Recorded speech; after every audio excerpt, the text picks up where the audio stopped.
Hello, Noor. Welcome to Ahmad coaching. Today's lesson is about chemical composition of cell.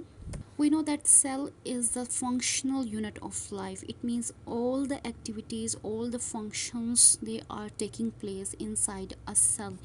Even though the cell is a very small structure, but hundreds and thousands of chemical reactions they are going on inside a cell, and they are important to maintain the life. All the chemical reactions which are taking place inside a cell are collectively called metabolism.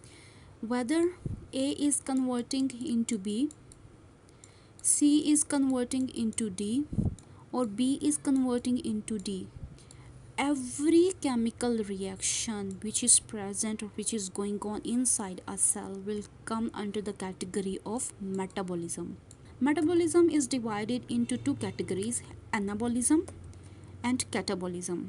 In the process of anabolism, simple substances they are combined to form complex substances. For example, you have this one simple substance, simple substance, simple substance. They will combine and they will make a complex substance. So this is the process of anabolism. The process of anabolism requires energy. Why it requires energy? Because making a bond between these three organisms, it requires some effort, and this effort requires energy. To understand the concept of anabolism, you can take the example of photosynthesis. In the process of photosynthesis, in the presence of sunlight, carbon dioxide and water, they are converted into glucose and oxygen. Here the sunlight is providing the energy. On the other hand, in the process of catabolism, complex substances they are broken down into the simpler forms. For example, we have the complex substance. This complex substance, it will be broken down into the simpler ones. So this is the process of catabolism. When the bonds between these molecules they are broken down, the energy is released in the process of catabolism. To understand the concept of catabolism, you can take the example of respiration. In the process of respiration, the food which you use or the glucose present in your food, it is broken down in the presence of oxygen into carbon dioxide and water. So this is the process of catabolism. Out of 92 naturally occurring chemical elements, there are only 16 elements which are used in the living organisms to form chemical compounds. So it means that in the living organism, 16 elements they are very important, and because of their importance in the living organisms, these 16 elements they are known as bioelements. But out of these 16 elements, only 6 bioelements they are actually accounting for the 99% of the total body mass. And these 6 bioelements are hydrogen, carbon, nitrogen, oxygen, phosphorus and calcium. Here in this diagram you can see that although there are other bioelements, but their percentage in the body is very small. However, the contribution of the 6 bioelements is very high: 65% oxygen, 18% carbon, 10% hydrogen, 3% nitrogen, 2% calcium and 1% phosphorus. It means that they combine together to form 99% of the body mass. If we talk about the organization of these bioelements, they are organized into two types of compounds: organic compounds and inorganic compounds. The organic compounds they are represented by the simple substances, or they may be polymers. Poly means many, mers mean the smaller substances. Polymers are actually the macromolecules or big molecules which are made when the monomers or the small molecules they are combined together with each other. So these small molecules they are combining together to form polymers, and they are formed by the help of covalent bonds. If the polymers they have only one type of monomers, they will known as homopolymers. For example, let's say this polymer is containing only glucose molecules, so this is a homopolymer. But if different monomers they are combining together, so that polymer will be known as heteropolymers. For example, this is glucose, this is fructose, and this is maybe sucrose. Because there are different types of monomers, so this is known as heteropolymers. polymers.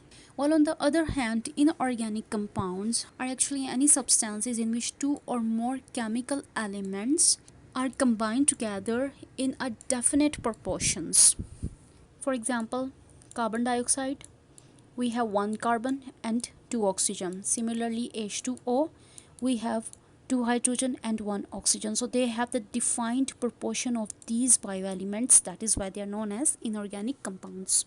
Organic compounds are further divided into carbohydrates, proteins, lipids, and nucleic acids, while the inorganic compounds are divided into water, carbon dioxide, and some salts.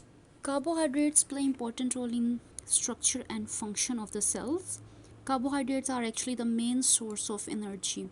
So the food that you consume, specifically when you are eating some fruits or some vegetables, they are rich source of carbohydrates. So when that food is broken down inside the body, it is going to generate energy. The biggest source is glucose. Along with this, the sugar that you eat is also carbohydrate. So the examples of carbohydrates include glucose, cellulose, and starch. Protein, they are actually important because they are building all the structures of the cell, whether it is a cell membrane, whether it is enzymes, hormones. Every structure of a cell, it contains protein. They are very important because they regulate metabolism. They also defend the body against the pathogens. Their examples include enzymes, hormones, and antibodies. Antibodies, they defend the body, while the enzymes and hormones, they regulate metabolism. Talking about the lipids, they are actually providing the insulation and protecting the body from the extreme cold. Lipid layer is actually very important for the organisms who are living in the cold environment. For example, if we talk about the bear which is living on the Antarctica, or the whale which is living in the cold water, they have thick layer of lipid which is protecting them from the cold. Along with this, it also stores energy, and this energy is provided when body requires. The examples of lipids include phospholipids, waxes, and glycolipids. Nucleic acids are the genetic materials, and they store the genetic information. When we talk about the genetic information, it means that it stores the information about the eye color, hair color, height, intelligence, every single thing. There are two types of nucleic acids, DNA and RNA. Water, which falls under the category of inorganic compounds, is actually the medium of life. Life cannot happen if the water is absent. All chemical reactions, they occur in the presence of water. You can take a simple example. For example, if you are washing your clothes, you have detergent, you have cloth, and you have a basket. But if you don't have the water, you cannot wash your clothes, because you cannot make the foam of detergent and the reaction will not take place. Similarly, in the absence of water, no chemical reaction takes place in the cell.